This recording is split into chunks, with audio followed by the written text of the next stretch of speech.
Living in a world that is greatly influenced by gender norms, gender roles, and gender propriety is quite challenging wherein some of our prerogatives have been restricted. Gender discrimination is a kind of political and social issue where lots of people are trying to dismantle this issue in order to achieve a gender equity-based world and for men and women to have equal rights or privileges in terms of compensation, promotion, position, and as well as political representation. In the Philippines, gender discrimination betwixt men and women is one of the lowest gender disparities in the whole world. But what I've seen and noticed is that there's still a unrecognized and a subtle notorious discrimination lurking all over the country. Gender discrimination isn't just exclusive for both men and women, but also inclusive for the LGBTQIA+ community who have struggled and have always been denied, especially or particularly in the Equal Rights and Protection Clause. As a student, I think that in order to lessen the gender discrimination case in the Philippines or in our community is to speak out about your experiences, especially to those people or to those who are victims of gender discrimination. Try to speak out about your experiences using different social media platforms or any platform that you're comfortable with. I think that it's time to reiterate that we're all humans and every human should be treated fairly, not differently. So I encourage everyone, both men, women, and children, and as well as the LGBTQIA+ community to speak out about your experiences.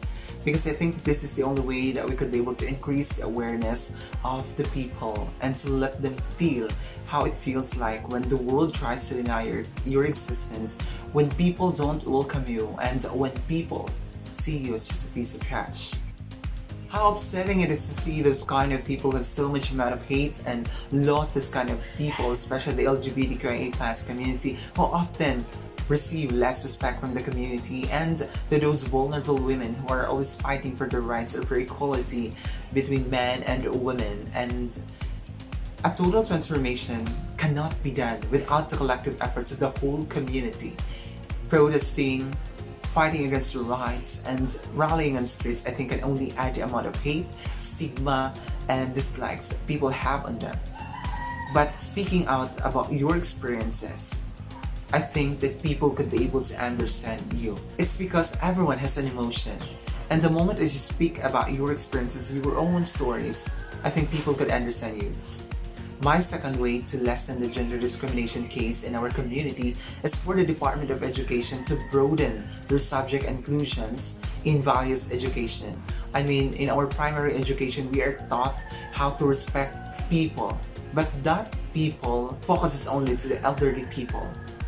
But how about if we are going to emphasize the LGBTQIA+ community, like literally emphasizes in the textbook, especially in the values education, respecting those kind of people. It's because they often receive less respect from the community. Like we're going to teach the children, the grade 1 pupils, on how to respect this kind of people. It's because they're the most vulnerable in our community, as well as those women who are struggling to fight for their rights. In our primary education or elementary education, children should be taught on how to respect people, including the LGBTQIA+ community.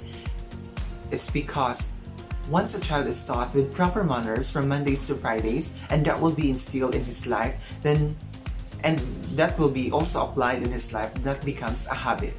And once that becomes a habit, the child will grow respectful and he will become respectful at all throughout his lifetime. My third method in order to lessen the gender discrimination case in our community is for the government to recognize them. They are worth more than the surface and the judgments that we have on them. When correct policies will be implemented, I think that it will be time for us to tackle this issue without disregarding its complexities, but tackling it in its wholeness. I know that this issue is very colorful and it's very complicated, but it's a journey nonetheless. LGBTQIA+ community aren't harmful to the children. In fact, I have friends who belong to the LGBT community, but they are all respectful, loving, kind, and compassionate. They have good manners and proper manners, and they truly embody what educated people should be.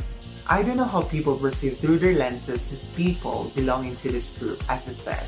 The only reason I think that we have seen them as harmful is because we have so much amount of hate towards them. In fact, look at Vice Ganda and Tito Boy. They made lots of friends, and their existence didn't harm the entire Philippines, and especially the children. There are so many gays and lesbians who run establishments in the Philippines for charity causes or for charitable purposes. And I know that they are doing this to help people, but not to deteriorate and harm the children. It's always a no for me. Having awareness about this kind of people will help children to become more accepting, to become more understanding, but it can never destroy them. You will never die when you have gay friends. You will never run out of breath when you're around with them. In fact, avoiding the LGBTQIA+ community can harm our existence, or your existence, or everyone's existence. It's because we have so many things that we are contingent on them, or we depend on them. We have so many things that we depend on them. Beauty parlors, entertainment industries, or even world-renowned fashion designs are operated by them. Without them, the world will lose its colors. No, the LGBTQIA+ community should never be robbed with the same privileges or rights that everyone possesses. Now let me ask you, imagine if you have an LGBTQIA+ member in your community. Do you wish to see him struggling? Do you wish to see him deprived of such rights? Does it relieve our conscience seeing him isolated? No. Everyone should be treated fairly with equal provision of rights.